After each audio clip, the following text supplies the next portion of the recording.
ಕೊನೆಗೂ ಕುತೂಹಲಗಳಿಗೆ ತೆರೆ ಎಳೆದಂತಹ ಸಿಂಗಂ ಅಣ್ಣಾಮಲೈ ಬಿಜೆಪಿ ಬಿಟ್ಟು ಹೊರಬಂದ ಕಾರಣವನ್ನು ಬಿಚ್ಚಿಟ್ಟಿದ್ದಾರೆ ಅಣ್ಣಾಮಲೈ. ಯಾಕೆ ಬಂದೆ ಅಂತ ಹೈಕಮಾಂಡ್ ಜೊತೆಗಿನ ಸಂಭಾಷಣೆ ರಹಸ್ಯ ಬಿಚ್ಚಿಟ್ಟಂತಹ ಸಿಂಗಂ ಹೊಸ ಪಕ್ಷದ ಸ್ಥಾಪನೆ ಹಿಂದಿದೆ ಡೆಲ್ಲಿ ಆಫರ್ ತಿರಸ್ಕಾರ. ಅಮಿತ್ ಶಾ ಜೊತೆಗಿನ ಮಾತುಕತೆ ರಹಸ್ಯ ಏನು ಅನ್ನುವಂಥದ್ದನ್ನು ಅಣ್ಣಾಮಲೈ ಬಿಚ್ಚಿಟ್ಟಿದ್ದಾರೆ.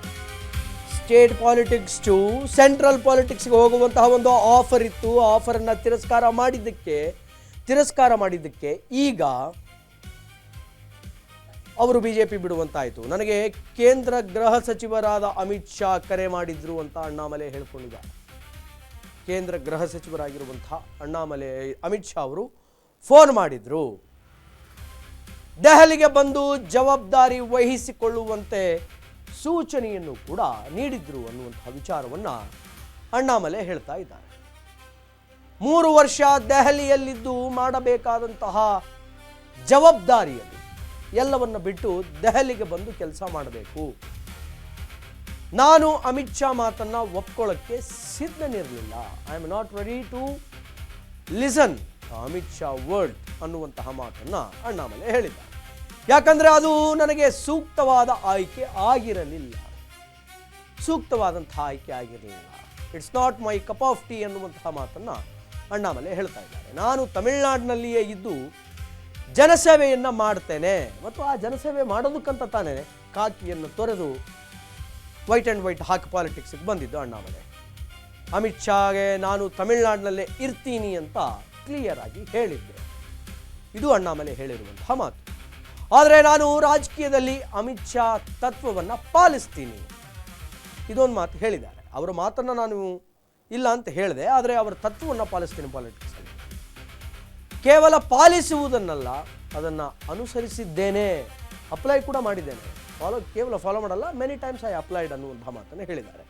ತಮಿಳುನಾಡಿನಲ್ಲಿ ಪಾಲಿಟಿಕ್ಸ್ ಮಾಡಿ ತಮಿಳುನಾಡಲ್ಲಿ ಬಿಜೆಪಿಯನ್ನು ತಂದು ತಮಿಳುನಾಡಿನ ಜನರಿಗೆ ಸೇವೆ ಮಾಡಬೇಕು ಅಂತ ನಾನು IAS ಆಗಿದ್ದಂಥವನು ಇವತ್ತು ಪಾಲಿಟಿಕ್ಸಿಗೆ ಬಂದರೆ ನನ್ನ ಕಂಪ್ಲೀಟಾಗಿ ಪಕ್ಷದ ಸಂಘಟನೆಗೆ 3 ವರ್ಷ ಸೀಮಿತನನ್ನಾಗಿ ಮಾಡಿ ದೆಹಲಿಗೆ ಬಾ ಅಂತಂದರೆ ನಾನು ಹೆಂಗೆ ಬರಲಿ? ನನ್ನ ಜನರನ್ನು, ನನ್ನ ರಾಜ್ಯವನ್ನು, ನನ್ನ ತಾಯ್ನಾಡನ್ನು ಬಿಟ್ಟು ನಾನು 3 ವರ್ಷ ದೆಹಲಿಗೆ ಬಂದು ಕೂತ್ರೆ ಮುಂದಿನ ನನ್ನ ಪೊಲಿಟಿಕಲ್ ಕೆರಿಯರ್ ಏನು? ಇಷ್ಟು ವರ್ಷ ಕಂಟಿನ್ಯೂಸ್ ಆಗಿ ನಾನು ಇಲ್ಲಿ ಜನಪ್ರಚಾರ, ಸಭೆ ಸಮಾರಂಭಗಳು ಎಲ್ಲವನ್ನೂ ಮಾಡಿದರೂ ಕೂಡ ಓಟ್ ಬೀಳೋದು ಅಷ್ಟಕ್ಕಷ್ಟೇ ಇತ್ತು. 3 ವರ್ಷ ದೆಹಲಿಯಲ್ಲಿ ಕೂತು ಆಮೇಲೆ ತಮಿಳುನಾಡಿಗೆ ಬಂದರೆ ಓಟ್ ಬೀಳಕ್ಕೆ ಹೆಂಗೆ ಸಾಧ್ಯ? ಅದರಿಂದ ಐ ರಿಜೆಕ್ಟೆಡ್ ಅನ್ನುವಂಥ ಮಾತನ್ನು ಅಣ್ಣಾಮಲೈ ಹೇಳಿದ್ದಾರೆ. ಆ್ಯಂಡ್ ಇದಕ್ಕೆ ಸಂಬಂಧಪಟ್ಟಂತೆ 1 more ಬ್ರೇಕಿಂಗ್ ಇದೆ. Let's check it out. ಆ ಬ್ರೇಕಿಂಗ್ ಏನು ಅನ್ನುವಂಥದ್ದನ್ನು ನೋಡ್ಕೊಂಡು ಬರೋಣ. Breaking plate please. IPS ಹುದ್ದೆ ತೊರೆದು ರಾಜಕೀಯ ಸೇರಿದ್ದಂತಹ ಅಣ್ಣಾಮಲೈ ಅಲ್ಪಾವಧಿಯಲ್ಲಿ ತಮಿಳುನಾಡಿನಲ್ಲಿ ಭಾರಿ ಜನಪ್ರಿಯತೆಯನ್ನು ಕೂಡ ಅಣ್ಣಾಮಲೈ ಪಡೆದುಕೊಂಡಿದ್ದರು. ತಮಿಳುನಾಡು ರಾಜ್ಯ ಬಿಜೆಪಿ ಘಟಕದ ಅಧ್ಯಕ್ಷರೂ ಕೂಡ ಅಣ್ಣಾಮಲೈ ಆಗಿದ್ದರು. ನಾನಾಗಲೇ ಹೇಳಿದೆ, ಸ್ಟೇಟ್ ಪ್ರೆಸಿಡೆಂಟ್. ಆದರೆ ಆ ಸ್ಥಾನದಿಂದ ಕೆಳಗಿಳಿಯಲು ಹೈಕಮಾಂಡ್ ಸೂಚನೆಯನ್ನು ನೀಡಿತು. ವಿಧಾನಸಭೆ ಚುನಾವಣೆ ವೇಳೆ ಪಕ್ಷದಲ್ಲಿ ಅಣ್ಣಾಮಲೈ ಅವರನ್ನು ಸೈಡ್ಲೈನ್ ಮಾಡಲಾಗಿತ್ತು ಅನ್ನುವಂತಹ ವಿಚಾರಗಳು ಕೂಡ ಕೇಳಿಬಂತು. ಇದು ಬಿಜೆಪಿ ಕಾರ್ಯಕರ್ತರ ಆಕ್ರೋಶಕ್ಕೆ ಕಾರಣ ಕೂಡ ಆಗಿತ್ತು. ಬಿಜೆಪಿ ಸದಸ್ಯತ್ವಕ್ಕೆ ರಾಜೀನಾಮೆಯನ್ನು ಅಣ್ಣಾಮಲೈ ಅವರು ಅದಾದ ನಂತರ ನೀಡ್ತಾರೆ. ಪ್ರಾದೇಶಿಕ ಅಸ್ಮಿತೆಯ ಆಧಾರದ ಮೇಲೆ ಹೊಸ ರಾಜಕೀಯ ಪಕ್ಷಕ್ಕೆ ರೈಟ್ ನೌ ಪ್ಲ್ಯಾನ್ ಮಾಡ್ತಾ ಇದ್ದಾರೆ. ವಿ ದ ಲೀಡರ್ಸ್ ಸಾಮಾಜಿಕ ರಾಜಕೀಯ ಚಳುವಳಿಯನ್ನು ರೈಟ್ ನೌ ಈಗ ಅಣ್ಣಾಮಲೈ ನಡೆಸ್ತಾ ಇದ್ದಾರೆ. ಸುಮಾರು 50 ಲಕ್ಷ ಸ್ವಯಂ ಸೇವಕರ ಬಲಿಷ್ಠ ಪಡೆ ಈಗ ಅಣ್ಣಾಮಲೈ ಅವರ ವಿ ದ ಲೀಡರ್ಸ್ ಅನ್ನುವಂತಹ ಒಂದು ಅಭಿಯಾನದ ಅಡಿಯಲ್ಲಿ ಬಂದಿದ್ದಾರೆ. 50 ಲಕ್ಷ ಜನ young people, young minds, same mind ಸೆಟ್ಟಿನ ಪೀಪಲ್ಗಳು, ಲೈಕ್ ಮೈಂಡೆಡ್ ಪೀಪಲ್ಗಳು ಸೇರ್ಕೊಂಡಿದ್ದಾರೆ.